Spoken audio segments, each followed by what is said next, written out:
Hey, this is Michelle, and you're listening to Words with Michelle, the podcast, a show where I sit down and have conversations with influencers on a range of topics, anything from natural hair, employment, discrimination, food, relationships, and everything in between.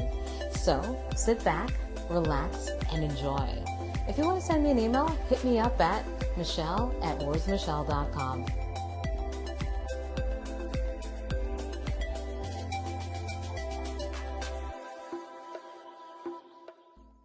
Thanks for tuning into the latest episode of Words with Michelle, the podcast.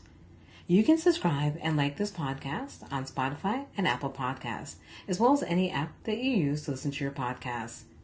You can also listen to the show on my YouTube channel, which is at Words with Michelle, or you can listen to my podcast on my website at wordswithmichelle.com.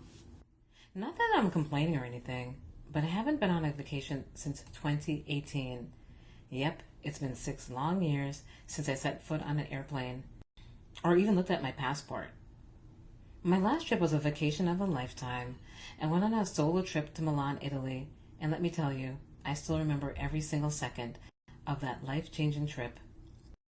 The reason why I'm reminiscing about traveling is that a few weeks ago I chatted with Heather Greenwood Davis, a travel writer and a courageous woman who in 2011 traveled with her 2 young boys and husband and went on a world tour for 1 year. Yep, she did that. But before I get into the show, I'd like you to know that this episode was sponsored by Epigram Consulting Services. If you're an entrepreneur or a micro-entrepreneur in need of leveling up your business, Epigram Consulting can walk you through while teaching you the process of starting or expanding a business with their unique business consulting model. Epigram specializes in product identification, business plans, financial analysis, operations, and marketing. Ready to start or fine-tune your business? Contact Karen at info@epigramconsulting.com. Now back to the show. I was so excited to speak with Heather and ask her how she did that, how she was able to carry out and orchestrate such a huge undertaking. It was hard enough for me just to take myself to Milan. I didn't know how she was able to do everything, to orchestrate a whole trip for a whole year with her young boys at the time and her husband. She's amazing. So we spoke for under an hour and she blew me away. Her fearlessness, her open-mindedness, and the experiences she created for her family. I was totally taken aback. I want to be Heather Greenwood when I grow up. Joking. So enough of my fangirling. Please welcome Heather to the show. I asked her to start off by providing her bio. Thanks for being on the show, Heather. Heather Greenwood Davis. I'm based in Toronto. I have been writing travel since 2002. I write for magazines and newspapers in Canada and the US primarily. I also do some television. So I'm on 2 shows in Canada, and I've been invited as a guest on a number of shows in the US. I'm a travel journalist and love it. So I realized you were a lawyer before you started traveling. That's How true. did you do the switch? Well, the switch actually starts before that. So I went to journalism school, and I actually worked at the Toronto Star for a little while. And it was while I was at the Star that I had a friend who was trying to write the LSAT for law school. And I was helping her study. And so together we studied for the LSAT. And then on a bit of a whim, it was like, I studied, I wonder how I would do. And that led to a chain of events that ended up with me in law school and then practicing as a lawyer for a few years. But the dream always, since I was a little kid, was to be a writer. In fact, it was to be a writer at the Toronto Star. So I didn't run off to law school happily, because I was like, it was a bit of a lark and I'm happy where I am. But in retrospect, I'm glad that I went. I have never regretted the education. And once, by 2007, I left the law and moved back into the journalism field. And, just to back up, I'm telling this story really poorly, but in 2002, I had my first son. So I have 2 boys. I'm a mom. I've got 2 boys. And the child who was born in 2002 really launched the travel part of my career. So although I had been a journalist, I'd never been a travel writer. Okay. And when I was pregnant with him, I came across an advertisement for a spa in Texas that catered to pregnant women, and thought, as every pregnant woman does, I too would like to be rubbed down several times a day during this pregnancy. How do I get in on this?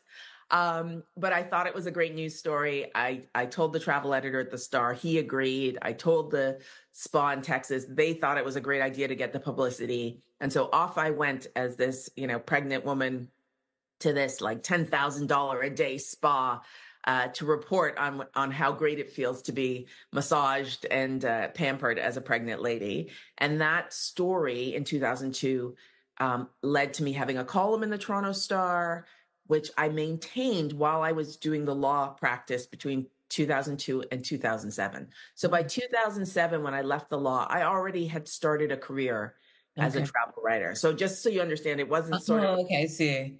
there was nothing abrupt really throughout it. I mean, except the decision making, right? That at some point you're like, I hate this and I want to do something else. Yeah. That's awesome. Being an employment counselor, I used to be an employment counselor. This is like, we hear this all the time. There's always a switch. No career is just the same. There's always a switch up. So this makes complete sense to me. So we realized you always wanted to write as a child. Yeah. And so traveling, I guess traveling and writing just was like a marriage made in heaven then. It was. My family traveled. So my parents both immigrated from Jamaica in the early 70s. I was born here, and my mom was really keen, my dad too, but my mom especially was really keen on making sure that myself and my brothers knew our country. Like she was like, you were born here. This is your country. We are now Canadian citizens. We need to know this country. And so she used best efforts to try to get us to spots across Canada. We didn't get that far, but we did visit a few provinces. And I think that did speak to part of my interest in pursuing travel, but also, like most immigrant families, we traveled to see family. So we went back to Jamaica. We went to see family across the United States. I have very fond memories of being in the back of a van with all of my cousins on some big mattress, no seatbelts, no, bumping along to visit more cousins in the States. And all of those things, family, travel, fun, sort of united in this. I always enjoyed traveling, but at some point put it together and was like, hey, I also love writing. I could do these things together. Great. So that kind of brings up the topic of the show, like traveling with and without kids. So how important is it for kids to travel and to see the world? How important is it? I think so. I should tell you that so I had my first son in 2002. He started the whole thing. Then my second son came along in 2004 and we kept going. And then in 2007, when I left the law, almost, within a few days of leaving, my husband came home and said that he had an opportunity at work to do a 4/5. So it was basically a prepaid sabbatical where for 4 years, they withhold 20% of your pay. And in the 5th year, you get all of that 80% back, but you don't have to come into work. Yeah. And he and I had always talked about, that we wanted to see the world and wouldn't it be cool to like take off for a year? And suddenly here was this opportunity where we could plan to do that, but we had these 2 little kids with us and, could we do it with the kids? And of course the answer was yes, you can do anything you want. They're yours. And so we made a plan to do that. So in 2011, we left Toronto. The kids were 6 and 8. We did a year-long trip around the world. We hit 29 countries on 6 continents over the course of 12 months. We came back and they missed grade 2 and grade 4. Mm-hmm. And they just came back and went into grade 3 and grade 5. I may have messed that up, but I think that's right. So they didn't lose any time at school. We did not homeschool them while we were away. We just how did they showed them the world. So they were able to go back into school and like function and understand everything? Yes. Wow. And I would add that they brought back to school a lot of information and learning that I think benefited the other kids and the teachers. So I'm a big, big advocate for taking the kids out of school. I'm a big advocate for travel, whether it's, you can only afford to go, on a camping trip next door or a day trip out to see the city near you, or you can do something sort of that grandiose And believe me, we did it on a very tight budget, and we picked where we were going according to what we could afford. So it's not that we didn't live in the lap of luxury for this entire trip, but it was amazing. What it exposed them to, and what I think particularly for Black children, I think, or kids who are coming from immigrant families or people of color, however you want to term it. I think what's really important is beneficial for all kids, but particularly for kids who feel like minorities in their communities, is that it pulls you out of what you think is the only way things can be and puts you in situations where you can broaden that idea. So for my kids, the example I always share is that my youngest, Cameron, um, he came home from school just before we left, and so this is grade one, he had finished, missed grade two. And he was saying, the kids at school, somebody's not my friend and somebody's not talking to me and blah, blah, blah. And I thought, oh my gosh, I'm so glad that we're leaving and going to miss this for a year of like, who cares what these kids at school think about you? But at that age, you care, right? Yeah. And we took him away. He had this phenomenal year where he really grew. He was a shy kid. He came out of his shell. It was just amazing. And we came back and he went back into school that September. And I kid you not, the first week that he came home from school, he's like, somebody at school said to me, they're not my friend anymore and blah, blah, blah. And I thought, all that travel for nothing. And I said, so what did you say to them? And he says, I told them I've got friends in France. Wow. Mic drop. Wow. Are you serious? And to These are me, amazing. yeah, but to me, it speaks to how, we all do it. I don't know if you've ever gone back to your public school and you're like, when did they lower all the racks? And like, how come the shoes are so small? And like, when you're in something, it seems larger than life, right? When it is where you are, Yeah. what the older kids at school say matters. Who's your friend in your class matters. When you broaden that, you're able to see how small those environments are. Oh, that's just one neighborhood in one city, in one country, on the planet. Like suddenly there's a different perspective that you take. And even as a kid, you grasp that. And I can tell you, both my kids, they're now both in university in Ottawa. Cam in particular has gone on he's given a TED talk and he speaks to groups and he's, working in environments where he's talking to youth and all of these kinds of things. And I'm telling you, all of it I trace back to taking these kids out of an environment that tried to tell them who they were and giving them an opportunity to define for themselves what they like, what they look for in people, what's normal. All of those things were redefined just because we were traveling. Oh my God, that's amazing. Where did Yeah. you go? I know you said you went to 26 places, but where did you take, because they were young children when you were traveling with them. Where did you take them? My theory is always like anywhere that has kids, you can bring kids, right? Like they Yeah. feed their kids, they clothe their kids, they make sure their kids are safe as best they can. You can Yeah. bring kids. You're going to take the same precautions that you would take at home. I do not take my kids down dark alleys at 2 a.m. in Toronto. I'm not going to do it when we're in India or anywhere else, right? But honestly, we started off across Canada. I never get this right, but we started off across Canada. We headed west.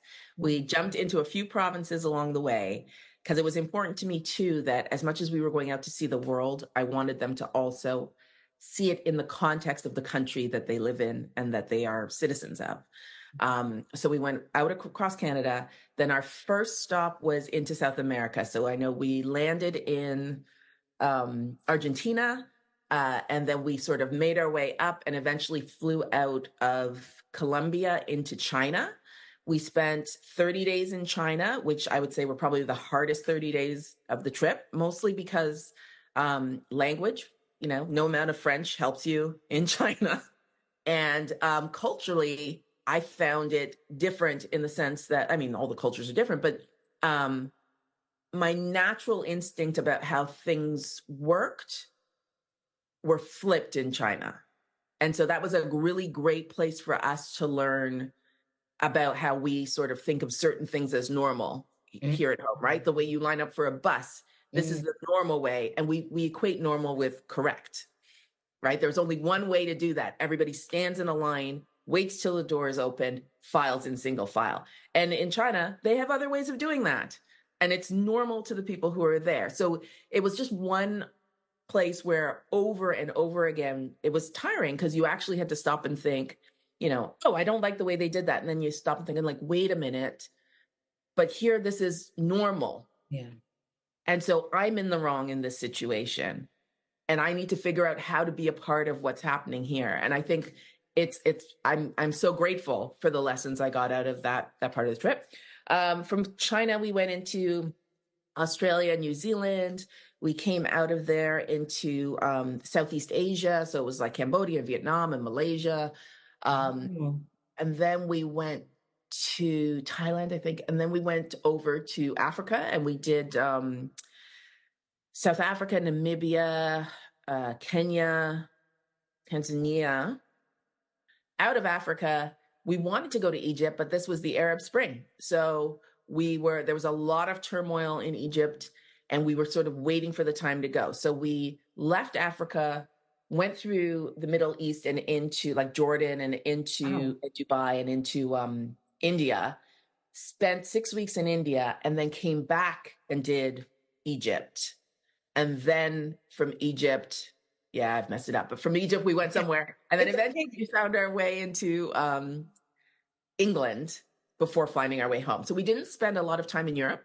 We didn't spend any time in the Caribbean or America, because those were all places that were fairly easy to get to from Toronto. And as a travel writer who then had very young kids, I couldn't just go to Australia for a week or whatever it would take, right? Yeah. So we tried to go to the places that were furthest away, thinking both in terms of like, what did we want for the family and the experience, but also professionally for my career, what kind of place, what stories could I gather in places that would be harder to get to over the next few years? Yeah. How on earth did you plan this? Like, did you think about this? Like, because that's a lot. Like when you told me, like, I'm just thinking, how do you get kids, like your family, to do everything to be okay with it, and then I guess to be not okay with it? But how did you formulate this plan? No, you don't overthink it. So the first thing was, what do we want to do, and why do we want to do it, and is this something we really want to do and want to make happen? Yeah. And then what we did with the kids was, before we even told them that we were leaving, because we didn't tell them we were going to do this, we had 4 years to think about it. We told them like maybe 6 weeks before we were going, like, I don't know. Do you have kids? I don't have kids. I don't have kids. Okay. If you've ever been around a child of that age, you give them information and there is going to be a question a day, at least, until you go. I'm like, I can't do 4 years of, is it tomorrow? No. That's true. I get it. Okay, true. No. I'm not a mom. That's true. I guess you're right. That's true. You're right. So I was like, no. So they didn't know until it was almost time to go. And I actually remember saying to them, gathering them and being very excited to finally tell them. And like, you guys, okay, so when school finishes this year, guess what? We're going on this big adventure. And we're going to be, where are we going? Well, we're going everywhere. We're going all around the world. And I remember the younger one going like, oh, what's wrong? And he's like, oh, Joey's family's going to Disney World. And I was like, you don't get it. It's, we're just gonna go forward and hope that you grasp this at some point. But I remember, like, they don't know, right? Yeah. So, but in terms of preparing them, what we did do, and we started this long before they knew we were leaving, is we put up a huge Post-it note, like those giant poster-sized Post-it notes, on the wall of what was then their playroom, and said, you can write anything on here, you can draw anything on here of things around the world that are interesting, that you would be interested in seeing one day, and blah, blah, blah. And so we had this list, I'm sure I've still got it somewhere, but we have this list of like, that ranged from like, I want to touch a pyramid to, I want to swim with sharks. I want to jump out of a plane. I want to eat ice cream for breakfast was another one. Me too, I'm with that person. I'm with your child. I mean, so there were some that we co-signed on right away. Ice cream for breakfast. I'm down for that. And there were others that we were like, you're not jumping out of a plane. Right. But we let them do it. And it was a great exercise for them and for us, because we were also writing like, what do we want to do, or where would we want to go? Mhm. And then at some point I pulled all of those things together and sort of tried to figure out, there are things like the ice cream that can happen anywhere, but then there are things that, you can only touch the pyramids where the pyramids are, right? So that you've got to actually plan for. So that helped us figure out sort of what countries were key, plus any countries that we thought we really wanted to hit. And we made the decisions about what countries we didn't want to go to in terms of the States and Caribbean, etc. Mhm. Um, and then I was completely overwhelmed. And then I connected with a travel advisor from Flight Center who happened to be an around the world specialist and who was really excited about the fact that we were doing this as a family. And he took my list of things because I showed him what I sort of worked out. And so he helped us figure out what a good route would be. And also keeping in mind that we didn't want to, for example, we wanted to go to Russia at that point. This is, Mhm. of course, pre Yeah. current day Russia. Mhm. Um, but it was going to be so far off the beaten path of where we were going everywhere else that it would be really expensive to get to. It was going to take a lot of time. So he was able to say to us, it's unless you really want to give up a lot of your time, you better let this one go, that kind of thing. Oh, And so we okay. whittled it down to a list of what we wanted to do, of where we wanted to go. He had the list, we had the list, we got tickets, we bought our own tickets sometimes he helped us get tickets. He would say to us, you had said that you wanted to go to India next. You're going to need a visa for India. Here's where, in the country you're in before India, here's where you go about and get the visa. So it was great to have someone with sort of a bigger view while we were sort of enmeshed in the day-to-day of how to make it work.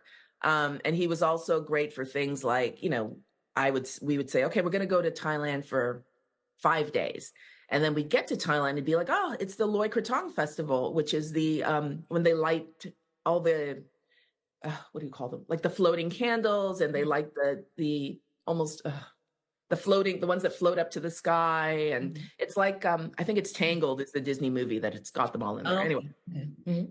Mhm. and that was happening while we were there, and it was scheduled to happen the day after we were leaving. And so having a travel advisor I could call on also Mhm. meant that I could say to him, hey, we just found out that the festival's in 2 days. We want to stay here for another 3 days. What does that mean for our flights for the next thing? Or, should we just take the bus this time? Or, so he was a really great logistics person. But when we went to India, we were in Mombasa in Kenya, and we bumped into an Indian family who lives in Britain, but the mom had immigrated from India. We went to dinner. She planned out a 6-week itinerary for me and connected me with her friends in India. We had the best time in India. I could have never planned that because, of course, I don't know Yeah. India, right? Like I'd have been relying on guidebooks and secondhand information. And then we went and visited that family in England when we got to London. We met a French family in Spain, and then we went to visit them in France. And we met another. It just people will help you along the way. So we didn't have to know day to day to day what we were doing. We Okay. just had to have a general overview of what we wanted in a place, and conversations between the four of us, which I think, parents don't always do, about how you were feeling at any given time, or do you want to do something today? We're not going to do anything. We were steps from the Eiffel Tower. I remember one night we could see it. And we were like, nah, like nobody wanted to do that. What do you want to Oh, do today? really? Yeah. Were you Let's guys watch. tired or just not interested? Like at that point, were you just No, tired? it's like there's a difference between traveling for vacation Mhm. and traveling as your lifestyle. And Mhm. so you cannot keep the amount of energy that you take. I mean, how many times do you go on vacation, come home exhausted, right? Because I you go guess so. out there with this, like, we're going to do everything and and you cannot maintain that for a year. At Okay. some Yeah. point, you need Yeah. to come home. So we had days when, we didn't homeschool, but they had notebooks where they could journal. They had to do some math. Whenever we had downtime, they did math online. And they could also look up historical things as we were going, if on the same site. Okay. If I remember it, I'll send you the name. So a lot of education happening. I mean, like even though they're Oh, living their tons, education, right? Like I mean, tons. like you said, like they're looking at historical like architecture or whatever, and they can just go online and check it. Wow, that's oh But my not God. just that, but you're in places like we forget that, for example, when we went to the pyramids, we're with an Egyptologist, right? Your guide is educated in the pyramids and in hieroglyphics and he's able to tell you all of those things, and you've got especially kids who are naturally inquisitive. They're going to lead themselves to learn things. They were reading all the signs and asking questions. I'm like, there's at no time in the rest of their education have they had an Egyptologist Hmm, teach them about Egypt, that's true. Yeah. And even things like, we were in Jordan and we saw people wearing like hijabs or burqas, right? Completely covered or what have you. And I remember saying to my husband, like, okay, we should, think about, we make sure we tell them like, this is what people dress like here, whatever. They told us first, right? Because as kids, I'm like, hey, what do you think of Jordan? They're like, it's cool. They go, I like that people here dress a certain way and carry themselves in a certain way. We were in Peru once and they were like, I love that these kids, none of them have sneakers, but it's not stopping them from going out and playing soccer. Can we take off our shoes and join them in the game? Yeah. Like they just didn't assign as kids, they didn't assign good or bad to there was no judgment of situations we came into. It was just the situation where we were. And you have to remember, in a lot of the places we went, I remember in Thailand is a good example, and in India too, where we saw people who were crippled or blind or whatever it may be, mentally ill, whatever it may be, with there's no attempts to blind people aren't all wearing dark glasses. Maimed people don't all have prosthetic limbs, right? Like it is what it is. Yeah. And for kids, it can be a little jarring because that's not what you're used to at home. But if you've opened up a pathway for them to ask you questions about it and you can be fairly open and honest in how you respond, they take it in as, oh, it's just information. And now I know some places people cover these things, some places they don't. Places people fully cover their faces, and some places they don't. And I think what it's really done for both of them is open them up to accepting people and interacting with people now that they're home and away at school or traveling with their friends or whatever it may be, in ways that not all people are able to do because they haven't had that exposure. It's just exposure. How long did you travel as a family for? Like I know that big trip was that first year. Like, did you Yeah. guys still travel together or did? Oh yeah. Oh I yeah. mean, right now I got in trouble the other day because my youngest is home for the summer from university, and he pointed out to me, he's like, we haven't gone anywhere together.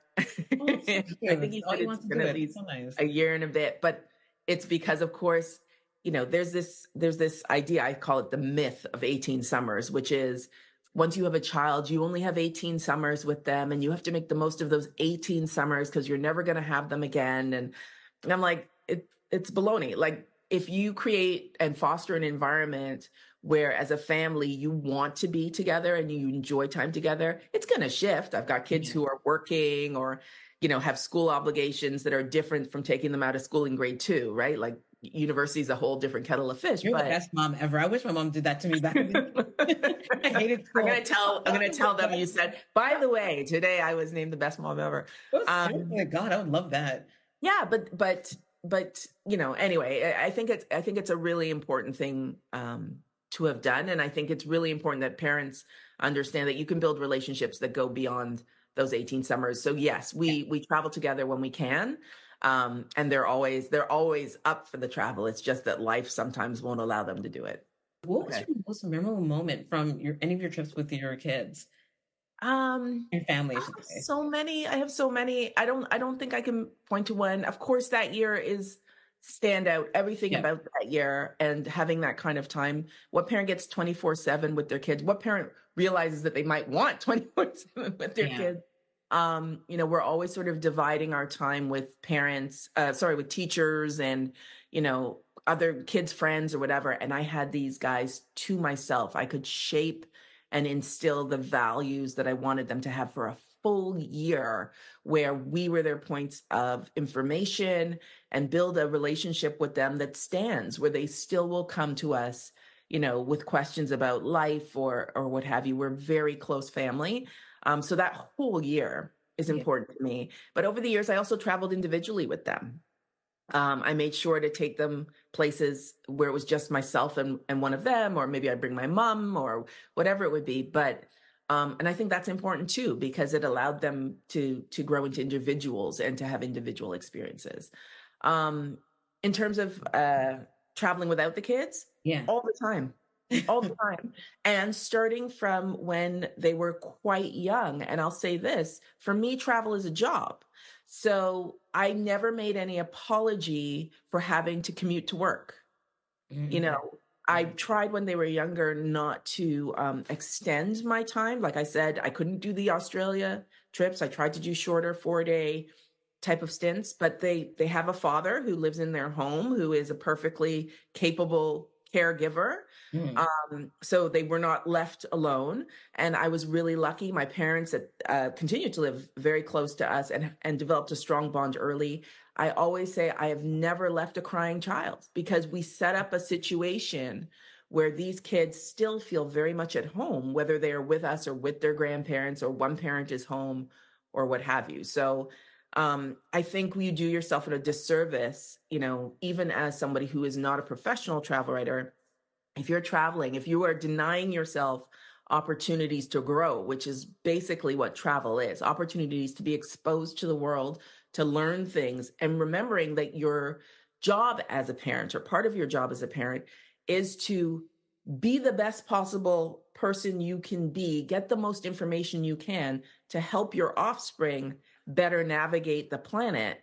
You're doing yourself a disservice if you're locking yourself off from that. And I think, particularly as women and mothers, we have been sort of conditioned and told by society that there's a certain way to be a mother. And that requires you to, be full on all the time with your children. And I can tell you, it doesn't have to be that way. Some people will choose that, and that's completely fine. But if for you, as it was for me, it was really important to hold on the parts of myself that I value, and I like being with myself. And I like being with myself in the world and meeting people and having new adventures and bringing those home. That's perfectly okay too.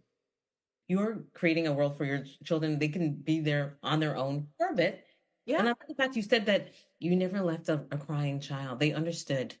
Yeah. They understood the Mommy's going sacrifice. to work, and the biggest problem for them was not them, it's other people, right? And so it was also about equipping them for, like, the well-intentioned neighbor or the teacher at school is like, "Oh, are you okay? Because your mom's left again," or your mom's whatever, and making sure that they understood that the choice was not to leave them or not leave them. The choice was to either go to work or to do something that mom needed to do for herself, you Yeah. know?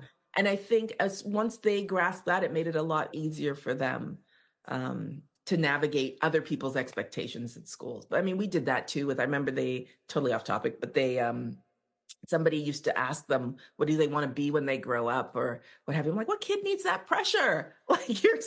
Wow. I don't know. How do you know what you want to be? Hold And up.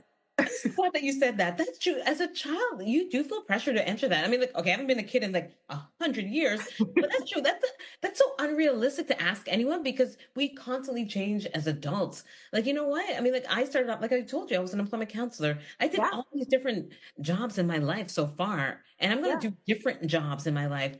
That's It's yeah. the nature of it now, is that it's so unlikely that you're just going to have one job. And I'm like, why are you trying to sort of, because what then happens is the child says, I want to be a garbage collector. And the reaction is, oh, or I want to be a doctor. Oh, Yes. and then Wow. that somehow feeds into what they should or shouldn't do. And so we always used to encourage them. We're like, no, come up with the craziest answers when people ask you that, I'm going to be a squirrel collector. I'm going to be what have you, just to diffuse it. And then when the question that, I said that I would ask them is like, what do you like now? What do you like to do? What are the things that bring you joy? What are the things that you get excited about? What part of school do you really like? Like those kinds of things, in the hope that you would sort of instill in them this idea, that I've been able to find in my life, which is, do something you love, because you will probably be the best at something you enjoy doing, as opposed to, whatever pocket people want to put you in. People always want to put you in a pocket. So Yeah. someone listening to this, someone has a family, maybe like, a couple of kids, a small family. What's something they can do? Let's just say low budget, high budget. Like Yeah. if they want to go away for like, say, a week or two, Yeah. what are what's some prep work, or how can they prepare to do that? I'll start with, you can build, people call it a staycation and then people downgrade it, right? Because they're like, oh, you didn't go anywhere. And I'm like, that's not true. I can tell you that we have done trips right in Toronto where we've decided what our budget was going to be. We've decided like, okay, we're going to stay. Are we staying at a hotel or are we staying home? Like, what's the way to make this happen? And you can do it for a couple nights. You can stay in a hotel that you can afford, harder in Toronto these days, but maybe something on the outskirts. We've gone to Prince Edward County for a couple of days. That's only 2.5 hours from here. There are beaches, there are farm stands. You can cook for yourself in a self-contained apartment, cottage rental. There are ways you can do that. Camping, I am not a camper, so I can't pretend, but camping for sure. I'm a glamper. I can't believe I it, so will don't worry glam. about it. Oh my God. Which Yeah. adds a little bit to it if you're going to glam. But if you're a camper, you can get campsites for like dollars, minimal dollars to rent a campsite with your own tent. And Okay. you can absolutely do that if that's the kind of vacation you want. If you are looking for, I'm not going to sugarcoat it, travel can be expensive and increasingly so over the last little while. And so it is, if you are thinking about big trips, our year around the world, I rented out my house, we sold a car. My husband was on a prepaid sabbatical, so that meant he was earning even though we weren't home, right? I'm a Yeah. travel writer, so I was writing even though I wasn't home. I was working from the road. So it's not that we had some flush amount of cash that we just did on this thing. And I would say it took us probably about 10 years to pay off all of that trip, to get ourselves back to where we were before we left. Crashed in RESPs. Like we really took a risk. And that risk totally paid off. I want to thank Heather for sharing her story with me and sharing with us that you can live out your travel dreams with your kids. Thanks for being on the show, Heather. Well, thank you. I'm glad. I always try to spread the gospel of travel, so I'm glad that I hope more people realize that it's available to them and they can make something of it. Thanks for joining me for the latest episode of Words with Michelle, the podcast. If you enjoy the podcast, I'd love for you to subscribe, rate, and give a review on Apple Podcasts. Just a reminder, you can subscribe to the podcast on Spotify and Apple Podcasts. If you have any questions or would like to provide feedback, or if you'd like to be a guest on the show, you can email me at michelle@wordswithmichelle.com. You can also email me if you have inquiries regarding sponsoring the show. Thanks for listening. Until next time, bye.